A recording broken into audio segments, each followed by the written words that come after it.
your home with BuildAid on Mix 93.8. Proudly brought to you by AfriSam.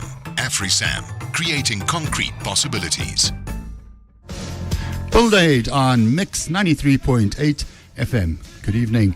My name's Graham Alexander. As usual, Simon looking after the desk and Kay looking after all of us. And we're looking for a band tonight. And here's quite a difficult clue. I think it's a difficult clue. So let's see if Simon and Graham agree with me. Which band started out as the backup band for Linda Ronstadt? I'll give you further clues as we go along, but you'd be surprised. Okay. If anyone gets that right, it should be more than a box of ice cream. Well, Ian, our quizmaster, sort of grunted when I asked the question, so he may know the answer already. So if you want to win some ice cream and you know the answer to our question, send us an SMS on 41348. I'm going to be chatting to Craig Denecker. We're talking about landscaping.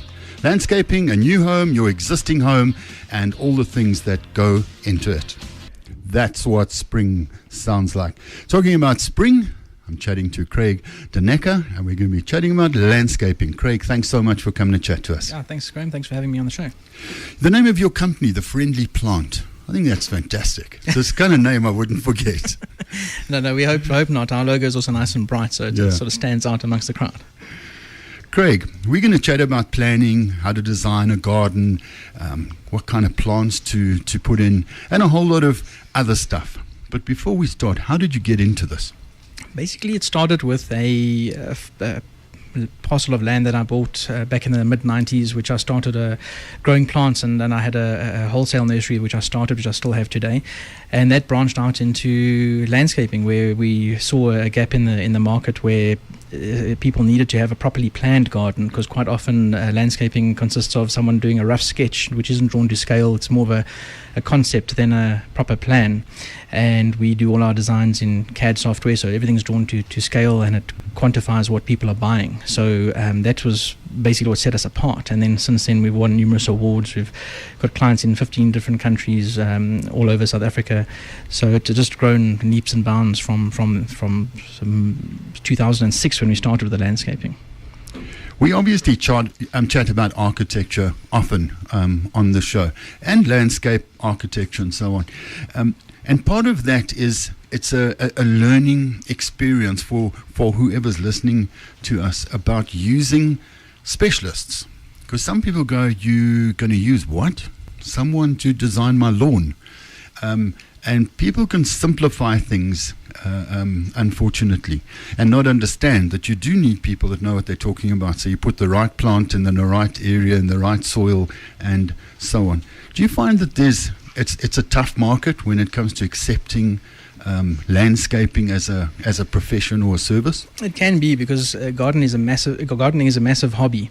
So you have people that assume that it's an easy thing to do, but what we do is we save people spending money on mistakes that we've already made many times over the years.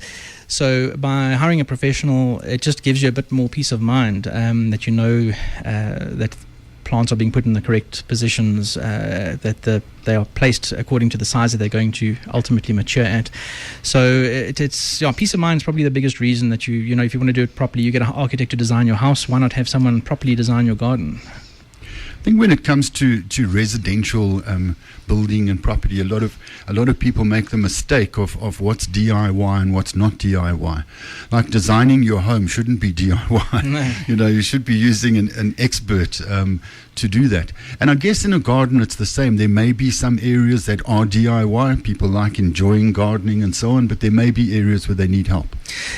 We see it a lot with our business, because we always start with a design. Sometimes we have clients who are avid gardeners who actually want to install the gardens themselves, and as long as they're following a plan that's been well thought out and designed according to their specifications, their wish list, if you will, they can plant it themselves, because planting a garden is not rocket science. It's just takes a bit of time and a bit of sweat.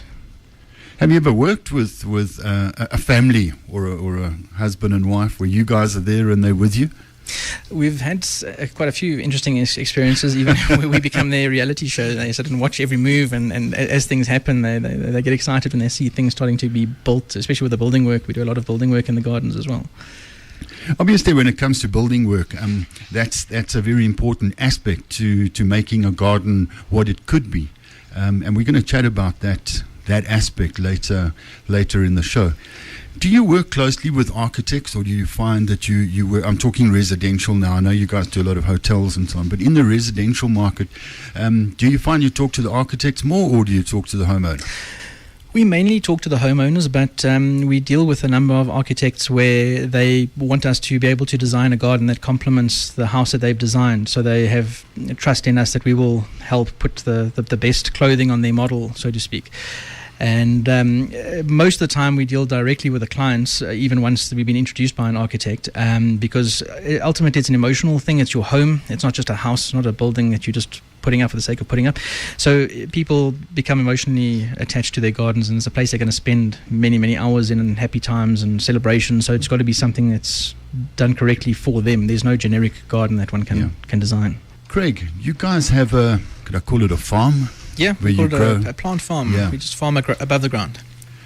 How do people get to come and see what's going on there, or So plants that basically, they're going to buy? what happens is the plant farm that we operate and own is 44 acres, so it's a really, really big place. What happens is it's not open to the general public. We supply to export markets all over Africa and the Middle East, and local nurseries and landscapers.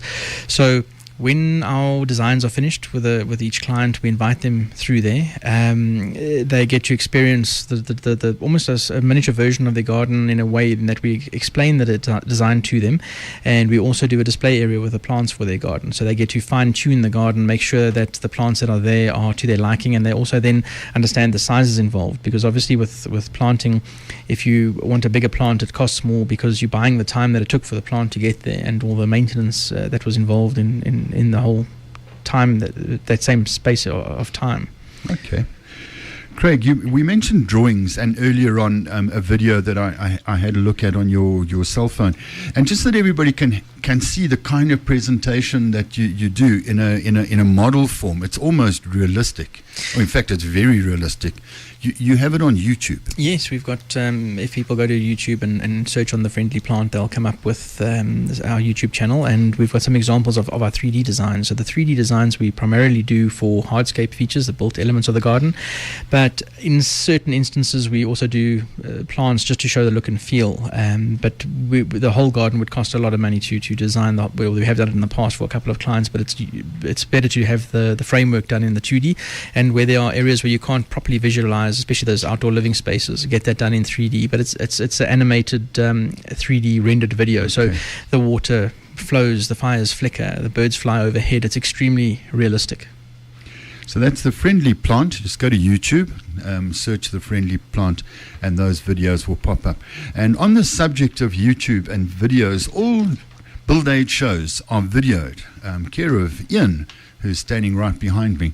And the same thing, go to YouTube and type in BuildAid, and you can watch all of these shows and see why we're not on TV. And every time I say Speak to yourself. Kay and Simon throw something at me.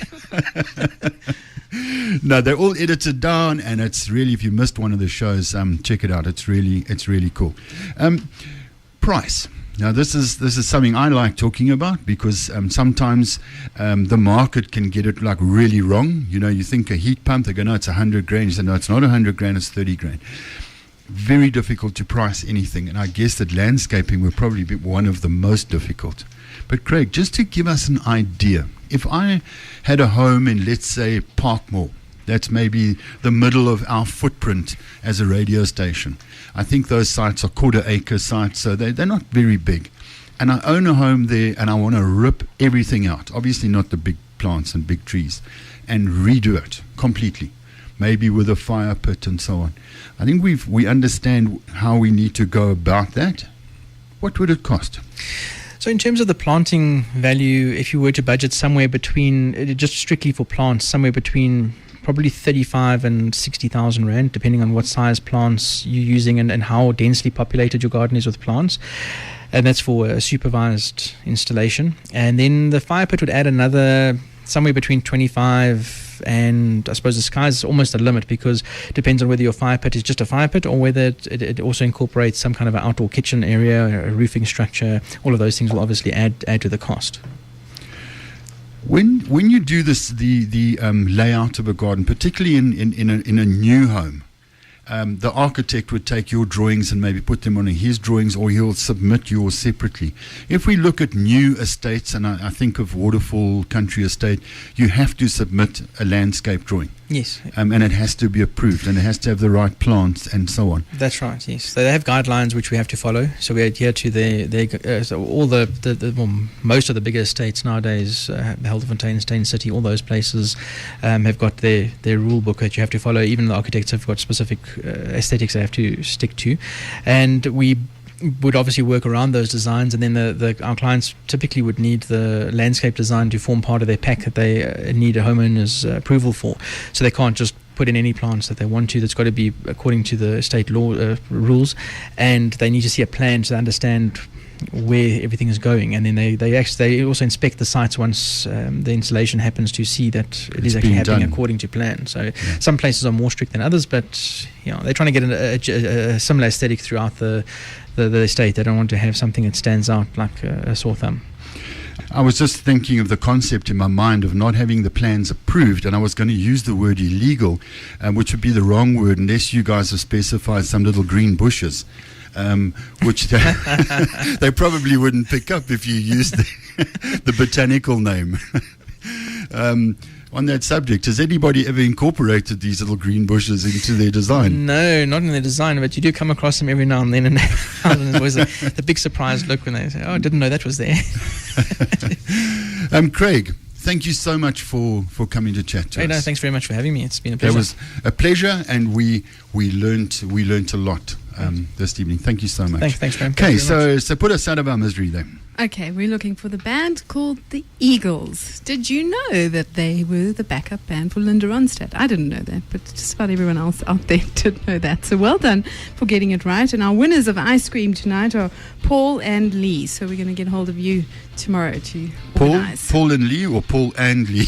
Two different people, Paul and Lee. Okay, well, we don't get many SMSs from partners, do we? No, we do, but they always put, there's no gaps in the end. So it's to like Sean and Michelle, or quick.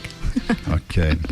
Thanks to Simon and to Ian, the man videoing the show, and to Kay for looking after all of us. And thanks to Craig Denecker from The Friendly Plant. Up next is The Greatest Show on Earth, brought to you by Simon. He's going to be playing some wonderful music after the break. We do this every Wednesday between 6 and 7. Chat to you next week. Ciao.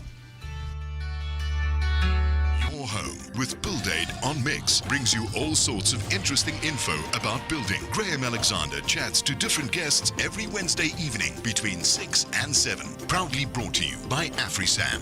AfriSam, creating concrete possibilities.